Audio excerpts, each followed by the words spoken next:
E aí, boa noite. Vamos lá para mais uma aula de língua portuguesa. Acredito Na que tela, vamos. Jack. Oi, pode falar. Tá ativo. O fundo tá ativo da tela. Aquela Ativo? fundo de mato. Tá ativo ainda? Tá aquele fundinho de mato. Tá, peraí. Verifica se vai sumir, beleza? Não saiu. Viu? Não, Certeza? ainda tá. Pra mim ainda tá. Verifica para mim aí que saiu. Verifica aí. Porque o Skype é foda, ele deixa as pessoas, os participantes mudarem meu fundo. E aí, tá tudo certo? Ainda Oi? tá. Ainda tá? Pra mim saiu. Vê se num dos outros ainda tá. Vou sair da chamada e entrar de novo pra ver se sai. Beleza, dá uma olhadinha aí, confere para mim. Tá aí. O Skype pega isso daí, cara. Ele deixa os participantes mudarem meu fundo, colocar lá o plano que eles querem. O meu eu modifiquei aqui. O meu tava pra um bagulho aqui, eu modifiquei pra ver se não é o meu que tá mudando. O meu ainda tá, mas. Ainda tá. Pra mim não tá aparecendo mais. Não tá? Eu acho que tá aparecendo para quem ativou no próprio ID dele, entendeu? Até para mim aqui tá normal. Ok? Deixa eu desativar isso daqui. Coloque em modo exibição de orador que eu acho que some. Então, o meu já tá. Beleza? Vamos lá então. Já que para mim aqui também tá aparecendo normal, para alguns aí deve estar aparecendo um fundo verde atrás aí da minha cara, mas não sei por que acontece isso. O Skype é foda, cara. Vou começar a usar o Zoom, meu. Entendeu? Eu gosto do Skype porque o Skype eu consigo fazer muita coisa nele aqui, né? Eu não sei se eu vou conseguir fazer lá no Zoom, mas... Vamos lá. Então, vamos ao que importa. Pretendo tentar finalizar as nossas aulas de língua portuguesa até a semana que vem, para dar início já na semana que vem em noções de direito administrativo. Então, é importante essa matéria para a prova de vocês. E a prova vai ser lá para a semana que vem, Acho que 2 semaninhas aí já vai ser a prova de vocês para a GCM de Cubatão. Então, a gente está tentando acelerar o máximo possível aqui, para que vocês consigam extrair o conteúdo de língua portuguesa, de EDM, de informática, já para o concurso da GCM de Cubatão. Ok? Confirme para mim aí, na GCM de Cubatão de vocês aí, cai informática, né? Negativo. Não cai informática para vocês? Não, cai. Certeza? ECA, Estatuto do Idoso, Lei Maria da verdade. Penha, do 1 ao Verdade. 5, orgânica e a da GCM. Tem mais uma lá, se eu não me engano, mas eu não lembro. Ótimo, ótimo. De qualquer forma, eu vou fazer a de informática, porque cai na PM, cai em outros concursos da GCM também. Ok? Mas vamos lá. Vou compartilhar aqui a minha tela com vocês. Compartilhamento de tela. Para já darmos início aqui ao conteúdo de hoje. Vamos lá, do slide atual. Do slide atual, ok. Simbora aí.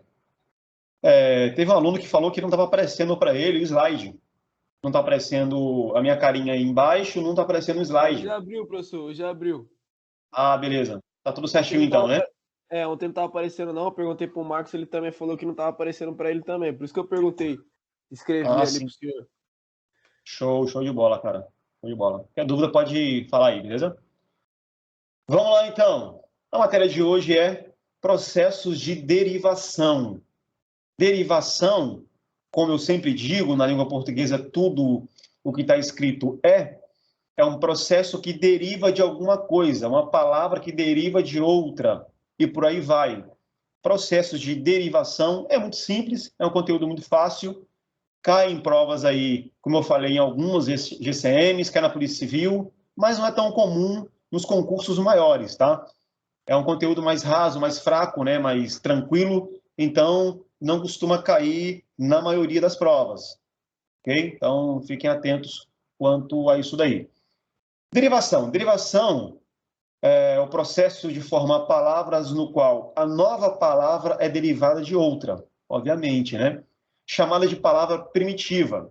Os processos de derivação são prefixal, sufixal, prefixal e sufixal ao mesmo tempo. Vou repetir. Os processos de derivação são prefixal, o primeiro aí, sufixal e prefixal e sufixal ao mesmo tempo. Vamos para o primeiro, derivação prefixal. A derivação prefixal é um processo de formar palavras no qual um prefixo ou mais são acrescentados à palavra primitiva.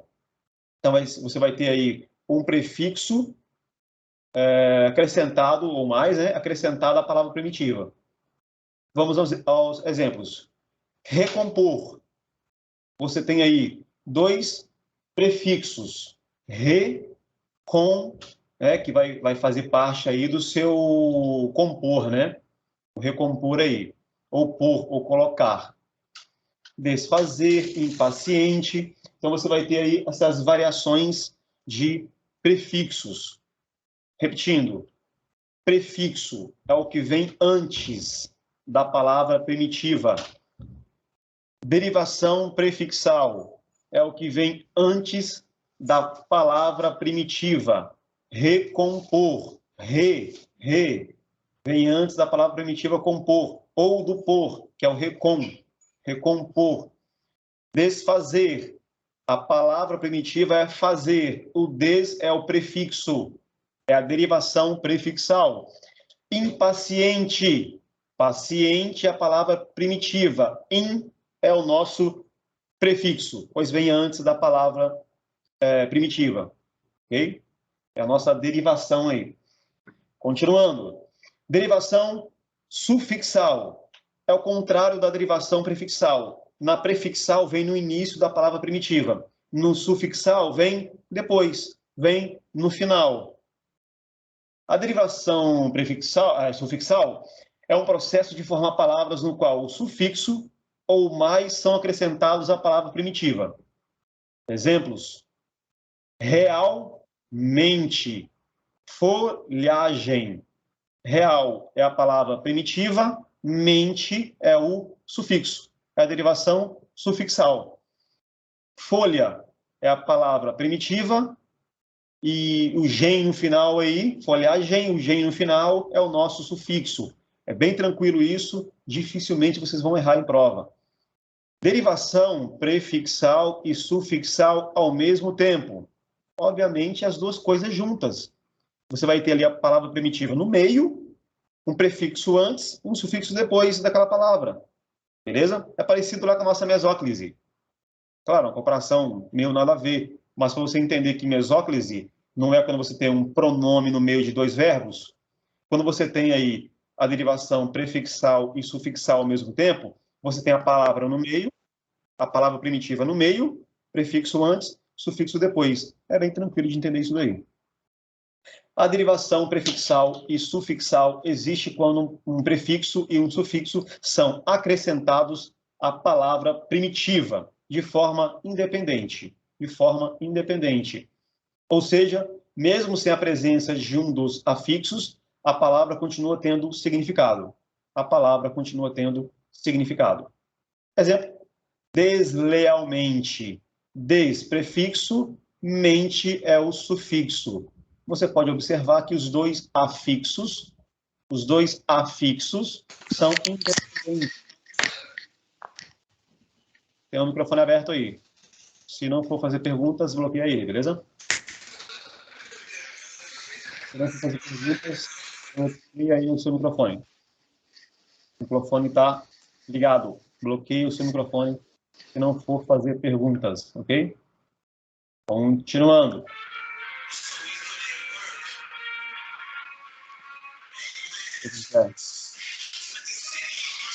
Karina, desativa o seu microfone, beleza? Desativa aí o seu microfone. Tá saindo som no fundo aí. Continuando, então. Existem palavras... Está explicando, né, que existe a palavra desleal e a palavra lealmente. Então, o deslealmente está entrando no meio delas ali o leal, beleza? O leal está entrando no meio das palavras desleal e lealmente, ok? É só para explicar. Esse conteúdo é bem tranquilo, não tem como vocês errarem isso em prova, tá? Basta decorar essas regrinhas que eu acabei de falar. Continuando. Cadê, caramba? Vamos lá. Conteúdo 12. Bom, então terminamos lá os processos de derivação e vamos começar aqui nos processos de flexão verbal e nominal. Flexionar o verbo e flexionar o nome. O nome, que é o nosso substantivo, adjetivo ou advérbio, né? Já aprenderam. Flexionar verbo ou nome. Flexões nominais indicam gênero e número. Exemplo, casa, tem a flexão que é casas. Gato, e tem a flexão de gênero que é gata. Então, flexão é isso, é modificar. Flexionar é modificar, expandir, aumentar, diminuir, tirar. Flexionar, beleza? De gênero, os substantivos masculinos são antecedidos pelo artigo o. Como exemplo, temos os substantivos o lança-perfume, o tapa, o champanhe, o dó, o diabetes.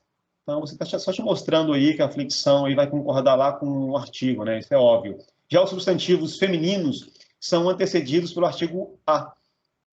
É o caso de a agravante, a bacanal, a fênix, a alface, a ênfase, a poetisa. Então, isso é bem óbvio, tá? Bem tranquilo também. Vai flexionar, vai fazer um processo de flexão verbal e nominal, no caso aí de nome, você tem que se atentar para o artigo que está ali antecedendo aquele substantivo. Mas ninguém erra isso daí.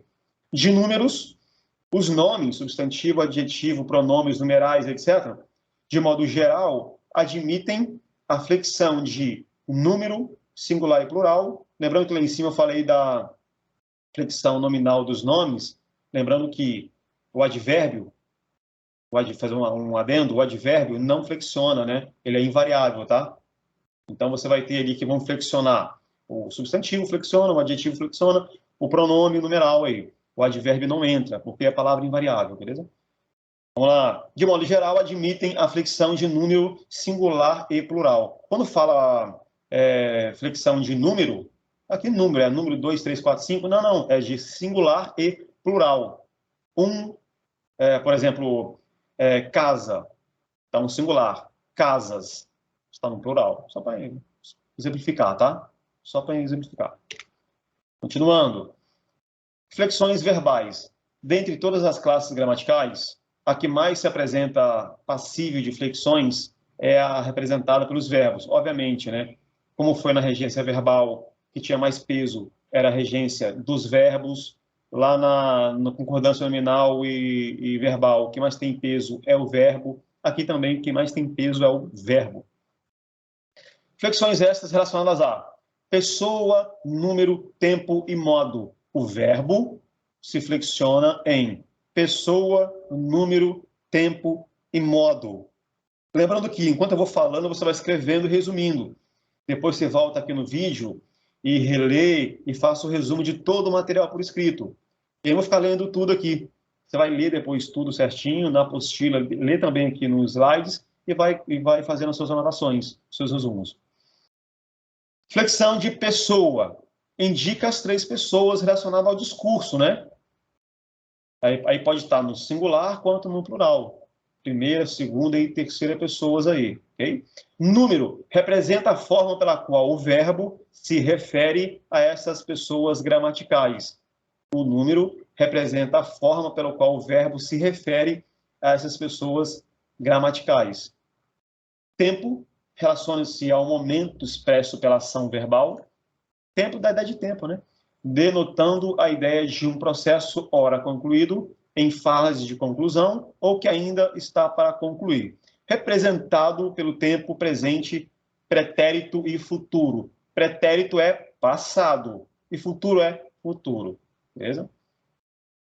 Modo. O modo aí revela a circunstância em que o fato verbal ocorre. Assim expresso, modo indicativo, exprime um fato certo, concreto. Modo subjuntivo, subjuntivo, exprime um fato hipotético, duvidoso. Modo imperativo, imperador, mandante, exprime uma ordem, expressa um pedido. Bem tranquilo, geralmente ninguém erra isso daí, tá? De cara você consegue já deduzir a resposta correta na sua prova. Então não vou ficar me aprofundando muito aqui não. Processos de flexão verbal e nominal. Ele vai falar um monte de coisas aí, tá? Presente, eu canto. Passado perfeito. Pretérito perfeito é passado perfeito. Eu cantei. Por que perfeito? Eu terminei, tá tudo certo, eu cantei mesmo. Passado imperfeito. É aquela coisa que não teve aquela conclusão perfeita, né? Eu cantava. Não sei se eu canto mais. Passado mais que perfeito. Pretérito mais que perfeito. Eu cantara.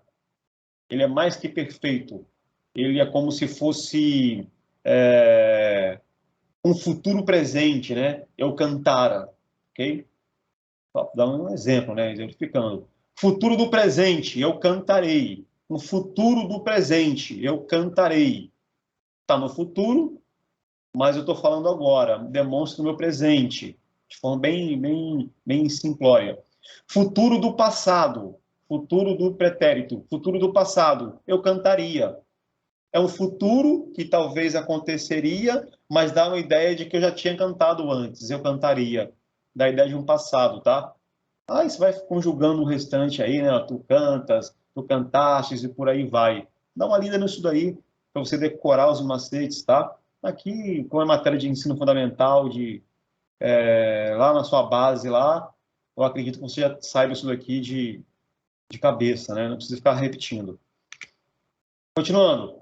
Processo de flexão verbal e nominal ainda. Em relação ao sujeito, classificada em voz ativa, passiva, reflexiva, recíproca. Então, temos algumas vozes. Temos algumas vozes em relação ao sujeito. Vozes. A voz ativa, a voz passiva, a reflexiva e a recíproca, que também é reflexiva. O que seria voz ativa? O que seria o ativo? Na relação homoafetiva, na relação menino-menino, homossexual, você tem um ativo e o passivo. Fica imaginando você ver aí o que o ativo faz, o que o passivo faz na relação. O ativo é o cara que vai por cima, né, meu? Que vai ali e manda na situação. O passivo é quem recebe, cara. Traz essa analogia aqui para o seu conteúdo agora. Voz ativa. O sujeito é o agente da ação verbal. Os professores aplicaram as provas. Os professores, eles mesmos, aplicaram as provas. Não foram aplicadas as provas neles. Não aplicaram as provas nos professores. Eles aplicaram as provas. Voz passiva. O sujeito sofre a ação expressa pelo verbo. As provas foram aplicadas pelos professores. Então, basicamente, aí, quando você troca da voz ativa para passiva, você só muda a ordem dos fatores aí. Você inverte a posição das palavras, tá? Em cima, os professores aplicaram as provas. Embaixo, eu mudei a posição. As provas foram aplicadas pelos professores. É assim que cai em prova. Na prova cai assim: passando da voz ativa para a voz passiva, como ficaria? Os professores aplicaram as provas. Aí você vai responder: vou trocar de posição. As provas foram aplicadas pelos professores. É só isso, cara. É só isso. Não precisa reinventar a roda. Não precisa ficar andando em círculos aí procurando um mistério onde não existe. Na voz reflexiva, da ideia de reflexo, da ideia de espelho, eu pego o espelho e está refletindo a minha cara no espelho. A minha webcam aqui agora está refletindo o meu rosto. Reflexiva deve ser isso, não é? Já que na língua portuguesa tudo que é, então reflexiva deve ser reflexo de alguma coisa. Voz reflexiva, o sujeito, de forma simultânea, pratica e recebe a ação verbal. É como se fosse o bissexual, né? É o cara, eu sou bi. O cara dá e come, ele é bi. Então ele recebe e pratica o ato ali. Assim a voz reflexiva. Ele simultaneamente pratica e recebe a ação verbal. Exemplo, o garoto feriu-se com o instrumento. Não dá para entender que o feriu-se, esse verbo aí, feriu-se, traz a nós a ideia de um espelho. Ele feriu a ele mesmo. Ele feriu-se, ele feriu a ele mesmo. Reflexiva, reflexiva. Voz reflexiva recíproca. De novo, que é representa uma ação mútua entre os elementos expressos pelo sujeito. Os formandos cumprimentaram-se respeitosamente. Aqui na recíproca, você vai ver que são várias pessoas refletindo várias pessoas no discurso. O verbo aí está refletindo de forma recíproca várias pessoas no discurso. Os formandos cumprimentaram-se uns aos outros respeitosamente. É só isso, cara. Não queira ficar inventando coisas. Existência de dois tipos de desinências verbais. Desinências verbais. Desinência modo temporal, desinência número pessoal. Desinência verbal. Nós corremos se eles corressem. Da ideia de modo temporal aí, né? Beleza? Se nós corrêssemos, tu correras. Vamos lá. Desinência, modo temporal. Esse DMT é só uma siglazinha para decorar. Desinência, número, pessoa. Também tem a siglazinha na frente aí. Exemplo de desinência, número, pessoa aí. Número, pessoa, tá? Pessoa. Falei na ordem errada aí. Desinência de número, pessoa. Nós corremos se eles corressem. Essa desinência traz a ideia de, tipo, se eu fizesse, ou se nós fizéssemos, eles também iriam fazer. Dá essa ideia, essa desinência traz essa ideia, tá? Ela é de número pessoa, que você vai ver que trata ali como se fosse um singular e plural, né? Nós corremos se eles corressem. Quando você pega ali desinência modo temporal, a DMT, se nós corrêssemos, tu correras também. Modo temporal traz ideia de tempo, de modo que você iria correr ou não. Junta as coisas, ó. Modo temporal traz o modo que a pessoa iria correr e o tempo. Desinência número pessoal traz singular e plural da pessoa, do discurso ali. Nós corremos se eles corressem. Você tem ali número pessoa. Se nós corrêssemos, tu correras. Você tem a ideia de modo temporal, de tempo e de modo que a pessoa iria correr. Beleza? Isso não cai em prova também, dificilmente vai cair para vocês, mas só para ter uma ideia de como funcionam as desinências verbais. Continuando. Então, acabou a matéria lá de flexão e partimos para 13, a coordenação. Coordenação. Período composto por coordenação e subordinação. Esse conteúdo também é bem chatinho, tá? Então prestem bastante atenção, ok? Isso tem um peso um pouco maior nas provas, tá? Tem um peso um pouco maior. Período composto por coordenação e subordinação. Num período podem aparecer orações que se relacionam pela coordenação e pela subordinação. Ou seja, pode estar coordenada numa ordem ou pode estar subordinada a outra. Por exemplo, o atleta entrou na piscina. É a nossa primeira oração. E pediu. É a nossa segunda oração. Que todos saíssem. É a nossa terceira oração. O que é oração, meu filho? Oração é quando você tem um verbo. E você tem os termos separados. E cada termo ali tem seu verbo. Por exemplo, aqui, ó. O atleta entrou na piscina. Verbo entrar. E pediu, verbo pedir. Que todos saíssem, verbo sair. Por isso é chamado de oração. E por isso tem 3 orações aí. Por isso tem 3 orações.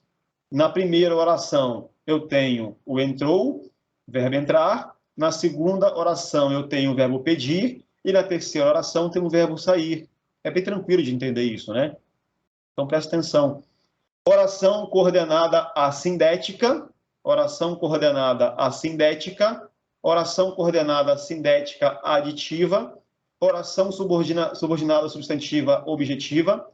Vamos em uma por uma, beleza? Então, relaxa, vamos em uma por uma.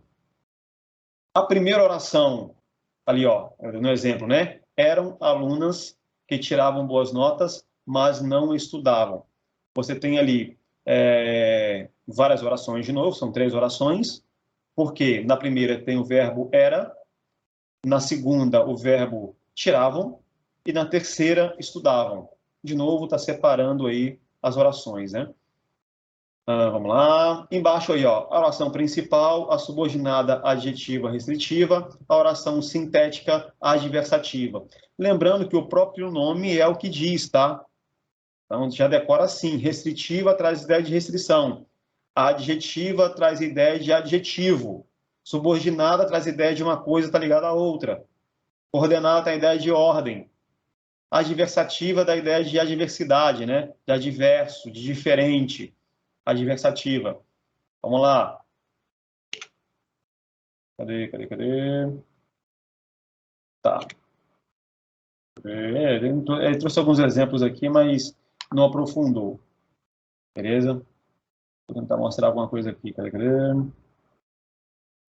Ó. Aqui embaixo, por exemplo, essa primeira opção aqui, ó, ele traz uma ideia de misto, né? De uma mistura ali de coordenação com subordinação. Decora assim, cara. Coordenação é porque está numa determinada ordem. Entrar na piscina, pedir, depois sair. Aqui, ó. Coordenação, isso daqui, ó. Entrar na piscina, depois pedir e depois sair. Essa é a ideia de coordenação. Subordinação, cara, essa é a ideia aqui, ó. Cadê? E pediu que todos saíssem.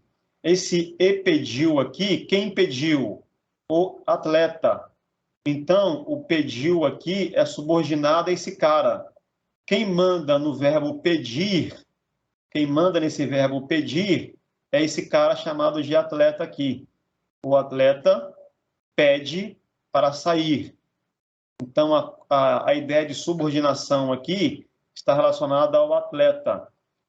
Todos os outros verbos aqui subordinam-se ao atleta. É só isso, beleza? É só isso. Sem muita firula e sem muita inventação de moda. Beleza? Tá. Vamos lá.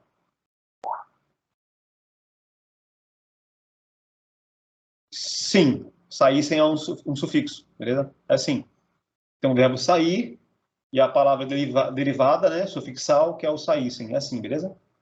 É assim. Bem pontuado. Continuando. 14, a matéria de item 14. Mecanismo, que acho que é a última, se eu não me engano, tá? É a última matéria, se não me engano, não. Tem a figura de linguagem ainda, beleza? Tá. Vamos lá. Mecanismos de coesão e coerência. Aqui entra, cara, a sua redação. Aqui entra a forma que você escreve o seu texto. Aqui é um fato importante aí para a sua redação, tá? Esse conteúdo de coesão e coerência, apesar de estar também na sua prova objetiva, está também lá, essa ideia é mais bem aplicada na prática nas suas redações. A coesão e coerência são os mecanismos fundamentais para a construção textual. Para que um texto seja eficaz na transmissão da sua mensagem, é essencial que faça sentido para o leitor, obviamente, né? Além disso, deve ser harmonioso, de forma que a mensagem flua de forma segura, natural e agradável aos ouvidos. Então, você tem a ideia de coesão, ser coeso, e coerência, fazer sentido. Coesão é ser coeso, ser bem desenhado, bem escrito. E coerência é fazer sentido. Coesão textual. A coesão é resultado da disposição e da correta utilização das palavras. Coesão vem de você saber escrever, desenhar o que você está falando.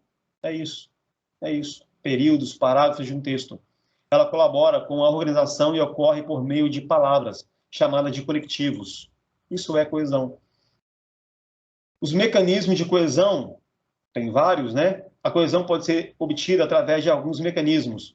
Anáfora e catáfora. A anáfora e a catáfora se refere à informação expressa no texto. Por esse motivo, são qualificadas como endofóricas, de dentro, né? Enquanto a anáfora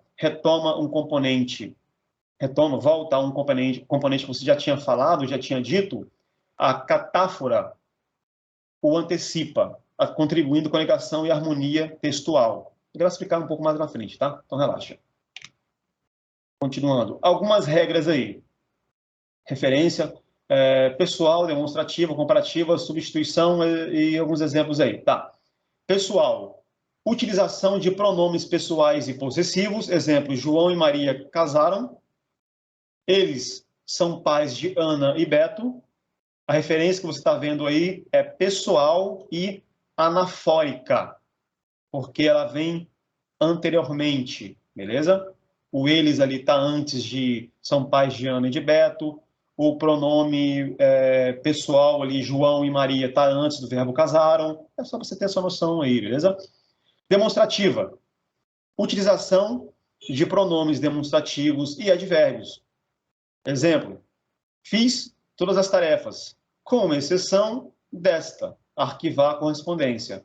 A referência demonstrativa, catafórica, vem depois. Vem por fora, vem depois. Catafórica, porque vem por fora, vem depois. Você pode ver que ele fala aqui, ó, desta, que é arquivar a correspondência. Ele fala com você que fez todas as tarefas, com exceção desta. Desta qual? Desta que eu vou acabar de falar. Se eu vou acabar de falar, é demonstração e é catafórica.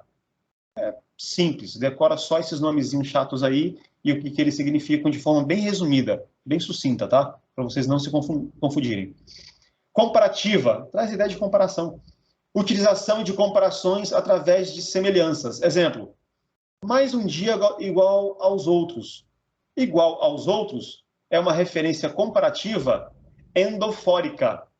Endofórica, porque é fora. Perdão, porque é dentro, beleza? Por dentro. Mais um dia igual aos outros. Referência comparativa, o que está comparando, obviamente. Endofórica vem de dentro. Você pode ver que está no meio, né? Está lá dentro, ó. Mais um dia iguais aos. Está dentro, depois você tem ali os outros. Então, o igual aos outros ali está endofórica, está dentro. De forma bem simplória para você entender, tá? Isso não cai na prova perguntando isso daí não, beleza? Mas tem que saber, né? Vai perguntar lá, um termo endofórico, não sei aonde. Você vai saber o que é. Que está endo, está dentro, beleza? Diferente da catafórica, que está fora, né? Continuando. Substituição. Substituir um elemento nominal, verbal e frasal. Substituir um elemento nominal, verbal e frasal por outro é uma forma de evitar as repetições. Então, você vai substituir para quê? Evitar repetição no seu texto, né? Fica repetindo. Tem cara que faz redação e fica repetindo a mesma coisa eternamente na redação dele. Fica enjoativo, fica chato de ler. Para evitar isso daí, você usa aí essa referência. Vamos à prefeitura amanhã. Eles irão na próxima semana. Para evitar repetição, de colocar nós vamos à prefeitura amanhã, eles irão na próxima semana. Eles quem? Não quero falar, eu quero evitar ficar repetindo que é os alunos, por exemplo. Eu falei alunos o texto inteiro, eu vou falar aluno de novo, eu coloco só eles irão. Já dá a ideia que eu quero passar aí para vocês, beleza? Eu estou meio que trocando um termo por outro, substituição. Observe que a diferença entre a referência e a substituição está expressa especialmente no fato de que a substituição acrescenta uma informação nova ao texto. No caso de João e Maria casaram, eles são pais de Pedro, de Ana e Beto. O pronome pessoal de referência, as pessoas João e Maria, não estão acrescentando informação adicional ao texto, tá? Não acrescenta nenhuma informação nova. Já ali na substituição, eles irão na próxima semana, está acrescentando coisa nova ao texto. É só isso que ele está falando, tá? Elipse. Elipse não é eclipse, é elipse. Elipse é um componente textual, quer seja um nome, ou um verbo, ou uma frase, que pode ser omitido através da elipse. Você vai omitir um verbo, ou uma frase, ou determinada palavra. Exemplo, temos ingressos a mais para o concerto. Você os quer? Você os quer o quê? É os ingressos, cara. Eu não preciso falar de novo. Eu vou usar aí a elipse. Eu vou esconder. Eu não preciso te falar de novo que é ingresso. Você lendo essa frase já vai entender. Temos ingressos a mais para o concerto. Concerto com C. Porque é de concerto musical. E pá. Concerto com S é de consertar alguma coisa. Cuidado com isso daí. Cuidado com isso daí. Vamos lá. Então, quando ele fala temos ingressos a mais para o concerto, ponto. Você os quer? Ele oferece para você, ele já sabe que você sabe exatamente o que ele está falando, que é os ingressos. Por isso, ele usou o mecanismo da elipse. Ok? A segunda oração é perceptível mediante o contexto. Assim, sabemos que está sendo oferecido são ingressos para o concerto. Beleza? Acabei de falar. Conjunção. Conjunção. A conjunção liga orações, estabelecendo relação entre elas. As conjunções ligam orações, estabelecendo a relação entre elas. A preposição liga palavras. Palavras. E a conjunção liga orações. A preposição liga palavras, frases. E a conjunção liga orações. O que são orações? Vocês aprenderam agora há pouco. Orações são partes de texto separadamente, que cada uma delas contém um verbo. Se eu tenho 3 orações, obrigatoriamente, eu tenho 3 verbos em cada uma. Para lá, um verbo, vírgula. Para lá, um verbo, vírgula. E assim vai. Então, você tem lá as frases com um verbo, vírgula. Frases com verbo, vírgula. Frases com verbo, vírgula. São orações. As conjunções ligam orações. Continuando. Ainda, mecanismo de coesão e coerência. Nosso estudo de item 14. Vamos lá. Exemplo. Nós não sabemos quem é culpado, mas ele sabe. Adversativa, da idade adversativa aí, né? O mas, né? Uma conjunção adversativa. Mas ele sabe. Aprender isso já na aula anterior, né? Não vou ficar me sendo repetitivo, não. Coesão lexical, né? Essa coesão lexical aí consiste na utilização de palavras que possuem sentido aproximado, tá? Daquela ideia de aproximação, lexical, seja como você queira pronunciar aí. Você vai ter ali um valor aproximado, o sentido aproximado da palavra. São elas sinônimos, hiperonômimos. No caso aí dos hiperonômimos, vocês vão ver que é um vocábulo que faz relação a outro. Exemplo. É hiperonômimo de cadeira o assento. Animal é hiperonômino de leão, cachorro, gato. Nada mais é que você fazer relação aí de uma coisa com outra com o mesmo sentido ou significado, tá? Assento e cadeira é a mesma coisa, tem a mesma relação. Animal e leão e cachorro tem a mesma relação. Não confunda com o sinônimo em si, tá? Não confunda. Porque você pode ter, por exemplo, ali, animal, e animal é um hiperonômino de leão. Mas animal não é sinônimo de leão em si, beleza? Não é, tá? Tem diferenças aí desses dois tipos de sentido de palavras aí. Nomes genéricos, entre outros. Exemplo, aquela escola não oferece condições mínimas de trabalho. A instituição, que está de vermelho aí, está literalmente caindo aos pedaços. Então, de novo, ele traz lá aquela ideia de que você não precisa repetir a escola de novo. Ele muda, ele troca, ele substitui por instituição. Ele está te mostrando, por exemplo, lá, que ao invés de você falar assento, fala agora cadeira, então. Ao invés de você falar o animal em si, especifica ele chamando de leão e de cachorro. É só isso que ele está fazendo aí. Está te mostrando como usar hiperonômimos, beleza? Só está te mostrando isso daí. Coerência textual. A coerência é a relação lógica das ideias de um texto, que decorre da sua argumentação. Que já falei, né? Não ficar repetindo, não. Coerência traz aquela ideia de clareza do seu texto, tá? Então, você leia, faça aí o seu resumo por escrito desse conteúdo aí. Assim, a incoerência não é só uma questão de conhecimento. Decorre também do uso de tempos verbais e da emissão de ideias contrárias.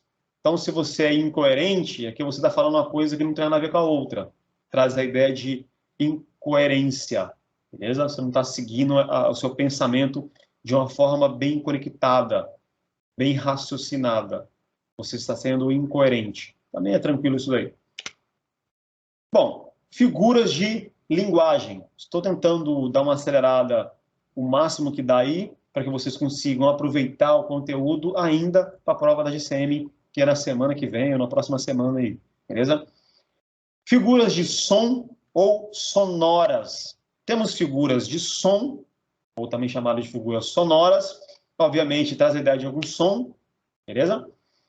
As figuras de som ou sonoras são aquelas que se utilizam de efeitos da linguagem para reproduzir sons, beleza? Presentes nos seres. São as seguintes: aliteração, assonância, paronomásia e onomatopeia. Bem tranquilo, vocês vão entender agora cada uma delas. A aliteração consiste na repetição ordenada de mesmos sons consonantais. Cuidado. Você vai repetir na aliteração os mesmos sons das consoantes consonantais. Exemplo que ele traz, né? Boi bem bravo, bate baixo, bota baba, boi berrante. Você vê que está repetindo muito o B, dá esse som na sua boca. Dança doido, dá de duro, dá de dentro, dá direito. Guimarães Rosa que escreveu, né? Ele usava muito a aliteração. Você está repetindo e dá esse som na sua boca. Isso é, e nas consonantais, encontros consonantais aí, sons consonantais. Então você vai ver que esse barulho que faz é a aliteração, se for nos sons consonantais. Assonância. Assonância consiste na repetição ordenada de mesmos sons vocálicos. De mesmos sons vocálicos. Exemplo: o que, o vago e incógnito desejo. Olha só como está repetindo o e o e também, né? O que, o vago e incógnito desejo, assim vai. De ser eu mesmo, de meu ser me deu. Fernando Pessoa. Está percebendo o que acontece quando você fica falando essas palavras repetidamente? Sai um som diferente. Sai um som diferente. É só isso. Paronomásia. Consiste na aproximação de palavras de sons parecidos, mas de significação distinta. Parece, mas não é, né? Parece, mas não é. Nosso Almir Sater, com Renato Teixeira, escreveu aquela música lá, que fala assim, ó: conhecer as manhãs e as manhãs, o sabor das massas e das maçãs. Pode ver que ele fala palavras que se parecem pelo som, manhãs, manhãs, massas, maçãs, mas são palavras distintas, tá? Isso é paronomásia. Paronomásia, beleza? Onomatopeia, que é a mais famosa, a mais conhecida, que vocês já conhecem, consiste na criação de uma palavra para imitar sons e ruídos. Então, na onomatopeia, você vai imitar sons e ruídos. É uma figura que procura imitar os ruídos e não apenas sugeri-los. Chega de blá, blá, blá. Ah, ele bateu, toque, toque, toque, toque. São onomatopeias. Beleza? Bem tranquilo também. É importante destacar que a existência de uma figura de linguagem não exclui outras. Você pode ter todas no mesmo texto. Em um mesmo texto, podemos encontrar a aliteração, assonância, paronomásia e onomatopeia. Tá? Pode ter tudo misturado. Figuras de construção ou sintaxe.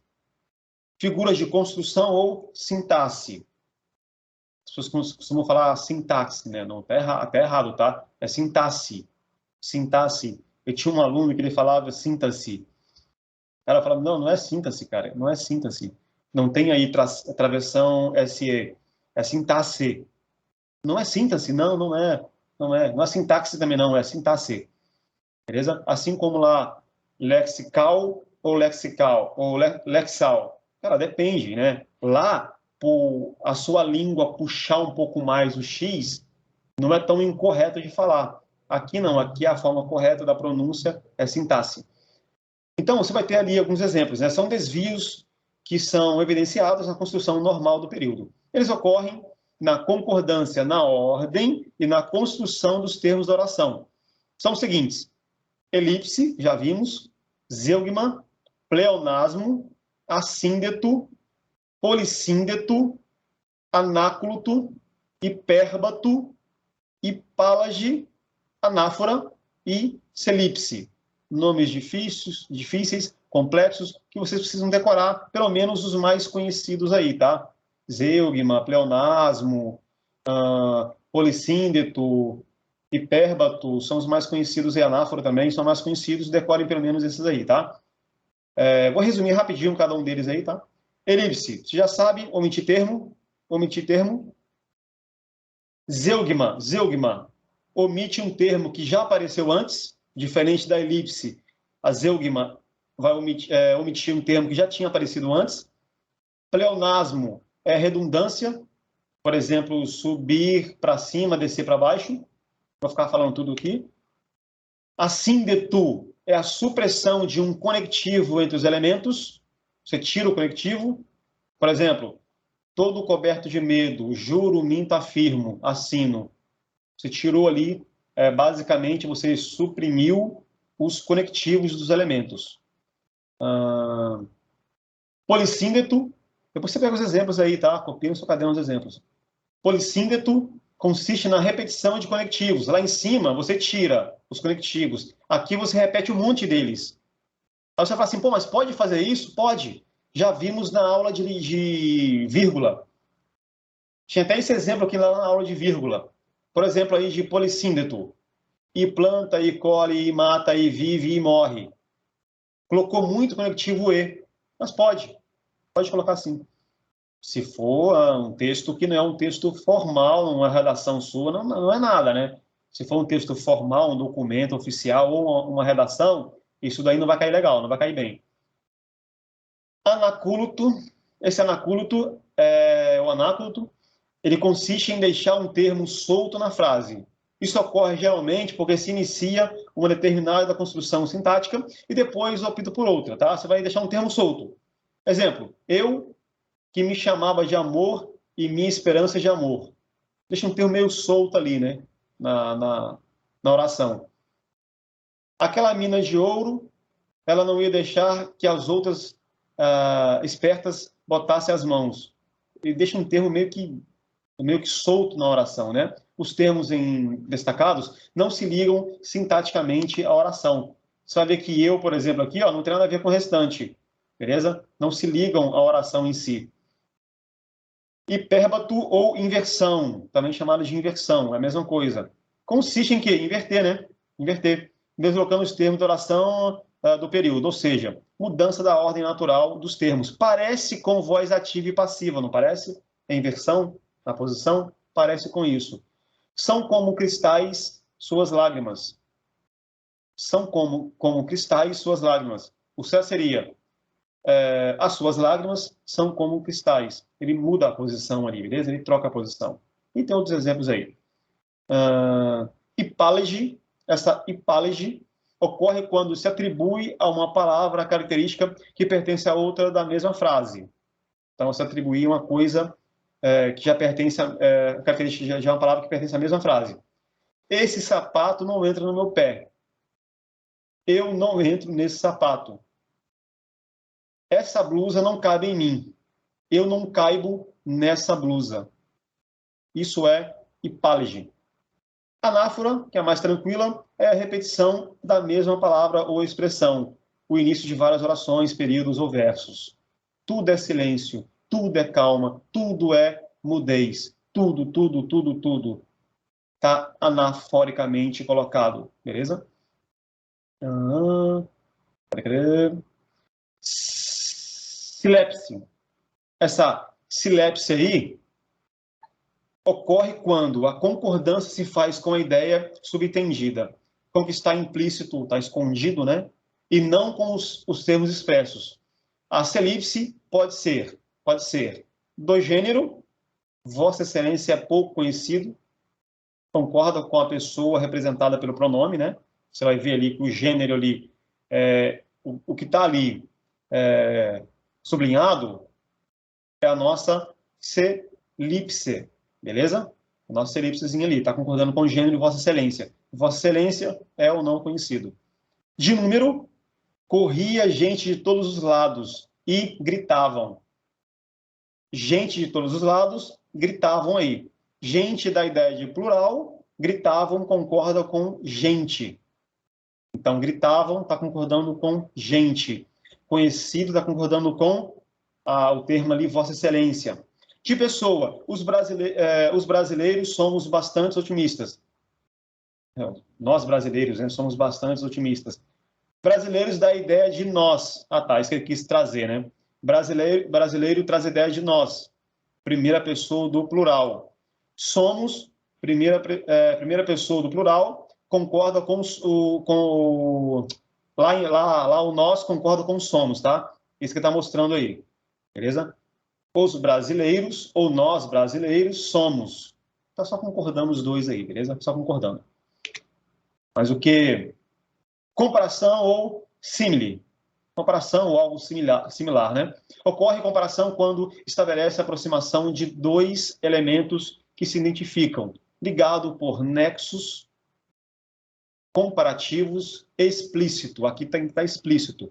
Como tal, assim como nem, etc., a principal diferença entre a comparação e a metáfora é a presença dos nexos comparativos. Metáfora é uma coisa, e simile é outra. Ele dá a ideia ali, ó.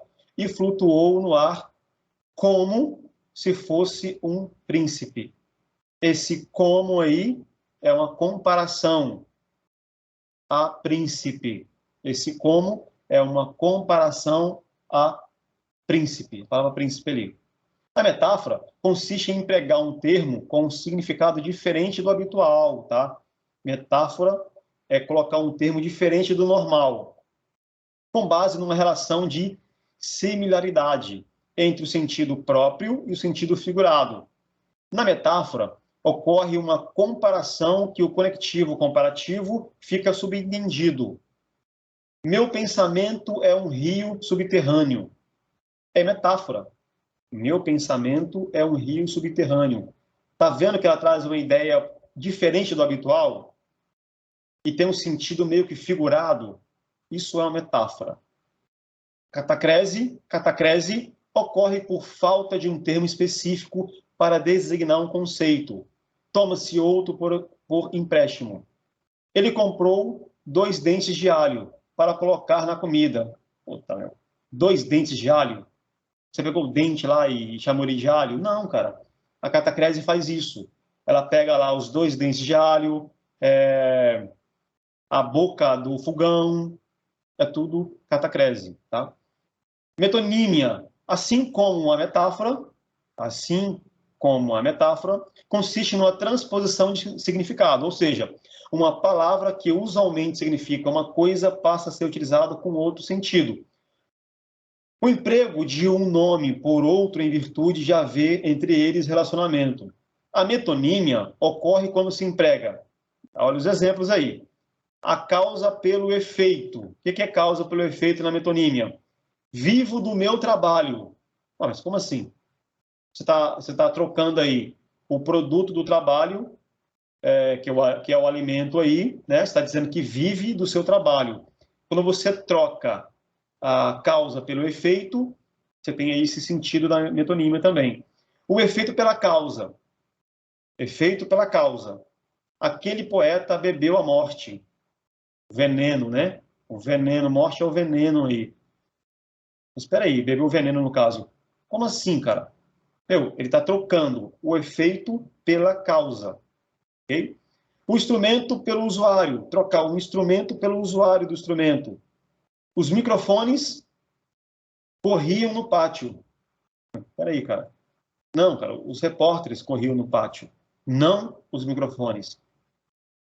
Cara, o veneno, o poeta bebeu ali o veneno, né? Não a morte.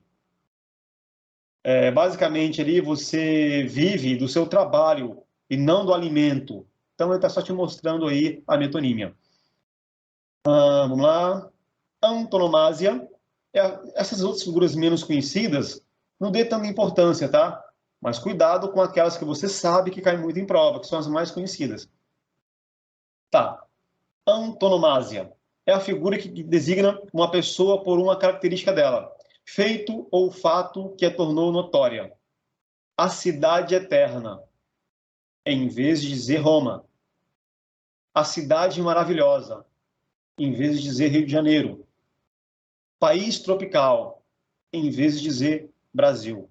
Isso é antonomásia. Sinestesia, que traz a ideia de toque, de sensação de tocar em alguma coisa. Sinestesia é isso. Trata-se de mesclar uma expressão com sensações percebidas por diferentes órgãos sensoriais. Um doce abraço ele recebeu da irmã. Sensação gustativa, de sentir, de tocar a língua, tátil. Beleza? Então é a sinestesia, que também cai bastante em prova. Vamos lá. Vamos lá. Estão entendendo isso daí? Tá dando para compreender? Me dê um feedback aí, beleza? Tem um feedback aí. Matéria é chata, né? Obviamente, vou ter que falar sobre isso. A matéria é chata. A maioria vai saindo porque a matéria é chata mesmo. Mas quem vai saindo é bom que quem fica vai acertar as questões e ele vai errar, né? Então melhora a sua concorrência, graças a Deus. Eu fico feliz quando o cara desiste, quando ele sai, quando ele não participa das aulas. Porque assim sobra vaga para mim, né? Sobra vaga lá para o meu concurso. E para os meus alunos, né? O cara que estuda para concurso, cara, ele tem que ter resiliência, meu. A matéria é chata? Porra, é chata, mas participa da aula, caralho. Assiste essa bosta aí, é chato pra caralho, mas participa. É chata, mas cai na sua prova. Essa porra é chata, mas cai na sua prova. Isso, revisa porque é muita coisa, beleza? Esse conteúdo de figura de linguagem, são um monte de figuras de linguagem. Meu, se eu ficar falando aqui uma por uma, eu vou morrer e falar, não vou terminar. Então, o que eu quero de vocês aí é que vocês revisem esse material, façam resumos, tá? Não é porque a aula é chata que você não vai assistir. Ah, eu não gosto de matemática. Mas, cara, se tem matemática na sua prova e tem muitas questões de matemática, você vai ter que aprender. Português, cara, é peso enorme em todos os concursos. Então é chato, mas tem que aprender. Tem que aprender. Então deixe de ser preguiçoso, beleza? Continuando. Antítese é o emprego de palavras ou expressões de significados opostos. Os jardins têm vida e morte. Vida e morte é uma antítese. Antítese. Como se fosse o antivírus, né? Que vai contra o vírus, que é diferente de um vírus, que protege de um vírus. Antítese é parecido com isso, vida e morte. Algo que dá a ideia de antítese. Eufemismo, cai muito isso daí, tá? Cai muito. Eufemismo consiste em atenuar um pensamento desagradável, chocante. Ele sempre faltava com a verdade, para não falar que ele mentia, né?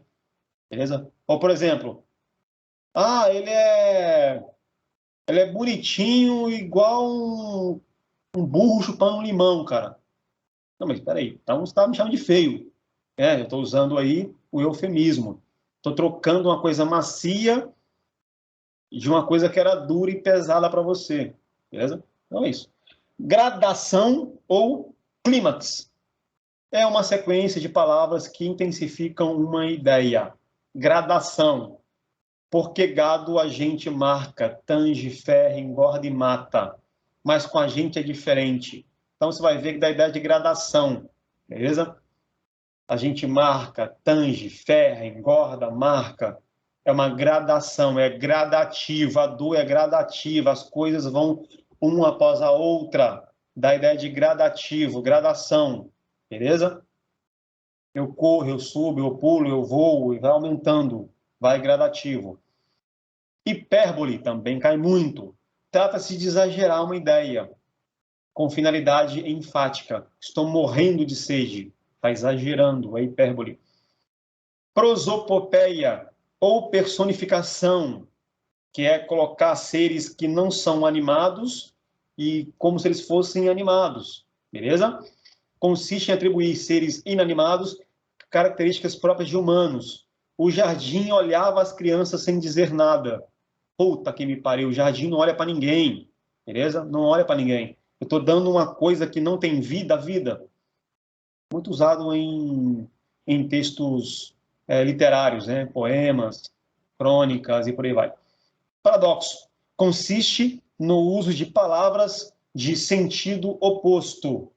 Um paradoxo traz a ideia de sentido oposto. Parecem excluir-se mutuamente, mas no contexto se contemplam, reforçam uma ideia paradoxal, né? Estou cego, mas consigo ver. É um paradoxo. Eu estou cego, mas consigo ver. É um paradoxo. Beleza? Perífrase. A perífrase é uma expressão que designa um ser por meio de algumas de suas características. O ouro negro foi o grande assunto do século. Petróleo, cara. Faz referência ao petróleo. Apóstrofe. Não é apóstolo, não. É apóstrofe. É a interpelação enfática de pessoas ou seres personificados. Senhor Deus dos desgraçados. Dizei-me vós, Senhor Deus. Você vai ver que ele pega aí, ó, ele faz uma interpelação enfática de pessoas ou seres personificados, né? Senhor Deus dos desgraçados, Senhor Deus dos vagabundos. É isso daí. Ironia, que é a mais conhecida, é o recurso que eu uso muito, é o recurso linguístico que consiste em afirmar o contrário do que você pensa ou está querendo realmente dizer. Que pessoa educada entrou sem cumprimentar ninguém. Por exemplo, que eu falei agora, né? Bom que esses alunos saíram antes de terminar a aula, porque assim sobra vaga para vocês que ficaram até o final. Tranquilos? Bom, galera, terminamos por aqui a nossa horinha aí de aula diária. Creio que vamos terminar na próxima aula já o conteúdo, tá? Na próxima aula já termino língua portuguesa e pulo para ADM, pulo para informática, para direito e por aí vai.